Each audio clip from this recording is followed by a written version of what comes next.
I'm proud to tell you that this video is going to be brought to you by Gfuel, and by using my affiliate link in the pinned comment and in the description box, you'll not only be helping support the channel since it's a affiliate link. I do get a small commission for each sale that's made, so I don't get anything unless you guys purchase it. However, you'll also be able to get some really cool anime themed merchandise as well as energy tubs and different energy formulas. I personally use Gfuel a lot, and when it comes to anime, there's a plethora of different anime to choose from.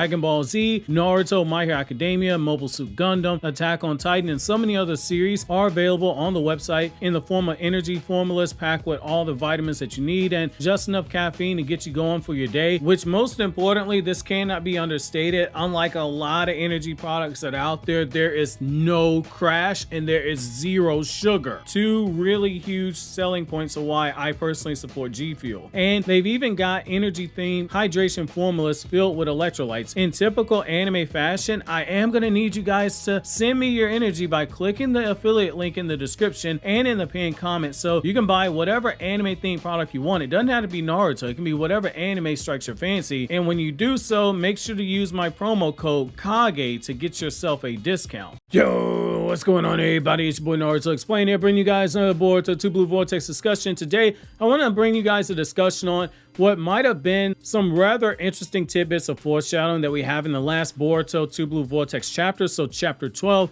which is the start of a very important redemption arc for Sarada's character that is going to reach its boiling point when we finally reach that moment later on in the series where Sarada assists in freeing Sasuke from that tree that he's trapped in for the last 3 years, which is why in today's newest Naruto Explain video, I want to talk to you guys about the importance of Sarada being one of the people who was there to free Sasuke from the trap that he is currently in by being brutified, and why this payoff is a lot larger than some of you guys might be under the impression of. So jumping right into it, the reason why it is important to look at why Sarada needs to be one of the people who's coming there to Sasuke's rescue, in short, it's a crucial aspect to her character's redemption for the long-term purposes of storytelling.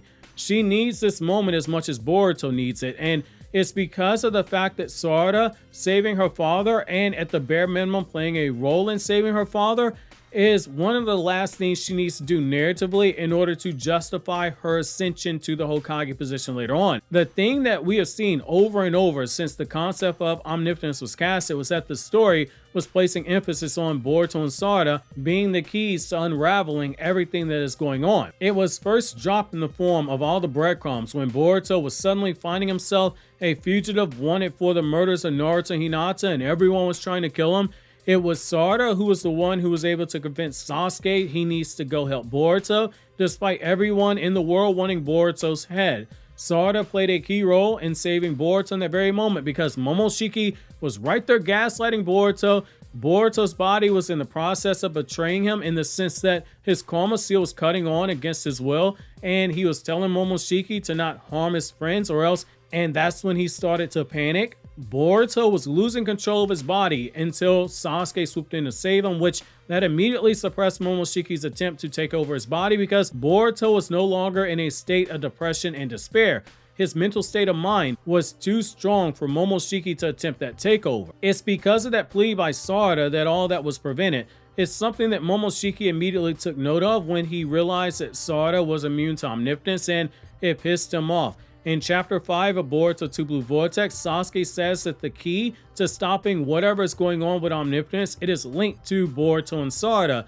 With Sasuke, even at that point in the timeline, despite training Boruto for a year, he was still unsure as to who Boruto truly was. This is in spite of Ada literally telling him that Boruto was saying the truth about their memories, in the sense that everyone affected by omnipotence had the memories swapped. Sasuke in chapter 5, 1 year after the time skip, said that in spite of Boruto having the same eyes as Naruto, that quote, about who you are, pause, it doesn't really matter anymore, end quote. Omnipotence still had a hold of him, but he was putting his faith in his daughter and in her desire. The reason being is that what he said about Sarada and Boruto being the only ones who can solve the problems that lie ahead, it was his heart that told him, and it was the only reason that he trained Boruto by his own words. It wasn't because he suddenly accepted his memories were altered and he trusted Boruto was who he said he was. It came back to his daughter, and it came back to Sasuke's own shinobi instincts that something, i.e. something Otsutsuki related, was behind all of this, and that Boruto and Sarada had a larger destiny to play and all of this to be reversed and solved. This is an important narrative point to make because it positions Boruto and Sarada as a duo that is needed to work together. Their journey to the west is going to be saving Sasuke. Just as their parents had a much larger destiny, Boruto and Sarada have had a much larger destiny before them because they are the first two children born of the two reincarnates who broke the cycle of hatred. Sasuke was defeated because he chose to believe in Boruto, believe in Sarada, and believe in his own instincts as the Shadow Hokage that meant to uphold the safety of the ninja world through the darkness, that they had bigger roles and that they needed to be protected long enough to ensure those roles were fulfilled. He gave himself up for this new generation, as was expected of the last generation for what they did with Naruto's generation, where they laid their lives on the line in order to serve as a bridge, to serve as change being brought about by the new generation. Sasuke's sacrifice, it is only truly paid off if Boruto and Sarada work together to not only end Omnipotence, but also work together to have him released from the tree he's trapped inside of. It is a part of the poetry of this whole situation. He believed in them enough to resign himself to that terrible fate. He now has to be rewarded for having his faith in his student and having faith in his daughter. For Boruto, he has to be one of the ones who plays a role in Sasuke's rescue because it is paying back the master who saved him when he was at his darkest and he kept him alive for a year. It's paying back the master who gave him the tools needed to become the shinobi he is now. It's paying back the master who told him early on he could surpass Naruto, and the master who told him prior to getting defeated that Boruto had what it took in order to be truly unstoppable as a shinobi if he further refined the jutsu that Sasuke taught Boruto. Boruto was forced to run away in shame before. Now, by playing the role that he's in right now, he stands a chance to try and get Sasuke unsealed. He can return to his master with his head held high, whereas before it was running away in shame. This is what we call long-term storytelling. This is what we call payoff. For Sarada, she has a role in all of this because it was her words that sent Sasuke down the path that ultimately got him grutified. It was her dream for the future that Sasuke chose to believe in, going as far back as saying that he supported her dream to be Hokage one day because he understood the significance of what her dream meant. Madara had once wanted that title, but then the Feudal Lord happened and Tobirama happened. Fugaku had once wanted that title, but then village politics happened.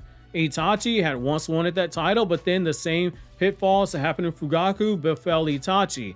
Sasuke wanted that title at one point, but he had a warped and a twisted version of what it meant to be Hokage, and he would have perverted the purity of the title itself. With Sarada, she was the first Uchiha in generations who not only had a chance to truly become Hokage, but she was also not tainted by the sins of the Uchiha clan's past. She needed to be the one who plays a role in Sasuke getting unsealed, whether that be helping Boruto recover the thorn soul to the best of her ability or being the one who is there when Sasuke gets unsealed. But she needs to have a role in Sasuke being released, even if it's providing support for Boruto while that happens. The reason being is that by saving Sasuke and by Sasuke saving Boruto, the boy who everyone believes was the one who killed the Hokage and his wife, he's now once again dishonored the name of the Uchiha, the same way that Itachi was believed to have dishonored the Uchiha by carrying out the Uchiha massacre. Like Itachi,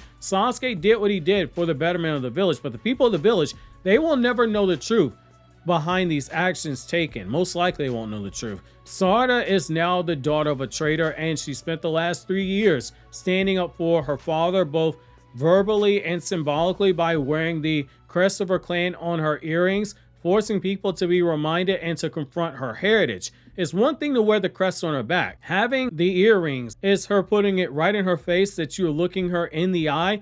She knows who her father is and she's standing by her father. She has spent the last 3 years actively standing up for Boruto. It is the same situation. She has been defiant. She has not backed down, and she has publicly challenged Kawaki inside the Hokage office, the very office that she wants, despite knowing that taking that stance that she did would put her Hokage dream in jeopardy, just as Shikamaru told her in chapter 1. Sarada needs to play a role in order to right the wrongs of those instances, even though you still get the payoff in the form of she's proven right for having faith in Sasuke and Boruto, regardless as to who is there when Sasuke gets released and Omnipotence gets reversed. It's just a stronger payoff if Sarada is involved. It's not a requirement though. That's why we have that important scene in the last chapter where we see Sarada's reaction when she hears Boruto say that the thorn soul can be used to save her father. That's why we see her set Boruto down after he gets shot to go recover the thorn soul while it is still there, before someone as hot-headed and mistrusting and deranged as Kawaki does something as reckless as to destroy it. That's why she had to be shot down like Boruto when she was getting the thorn soul, or rather attempting to get the thorn soul. It's part of her hero's journey to face the adversity before they can save Sasuke.